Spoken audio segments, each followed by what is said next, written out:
ଗୋପୀନାଥ ହୋତା, କମଳଲୋଚନପୁର, କଳାଙ୍ଗ ଥାନା ବୋଲଗଡ଼, ଖୋର୍ଦ୍ଧା ଜିଲ୍ଲାର ବାସିନ୍ଦା ଅଟେ। ମୁଁ ଆଜି ପ୍ରଧାନମନ୍ତ୍ରୀଙ୍କର ସୂର୍ଯ୍ୟଘର ଯୋଜନାରେ ସାମିଲ ହେଇକିରି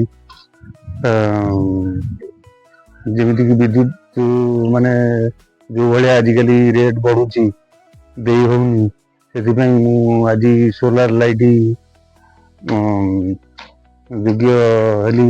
କାହିଁକି ନା 300 ୟୁନିଟ୍ ଏଥିରେ ଆମର ମାଗଣା ମିଳୁଛି।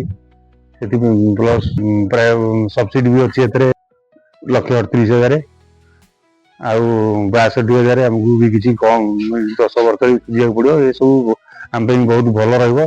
ତେଣୁ ଆପଣମାନେ ବି ନେବାକୁ ଚେଷ୍ଟା କରନ୍ତୁ। ମୁଁ ଏଥିରେ ପୁରା ସାଟିସ୍ଫାଏ ହେଇଛି। ତେଣୁ ମୁଁ ଏଥିପାଇଁ ଓମ୍ ଶିବ ବାବା ଟ୍ରଷ୍ଟକୁ ଧନ୍ୟବାଦ ଦେବି।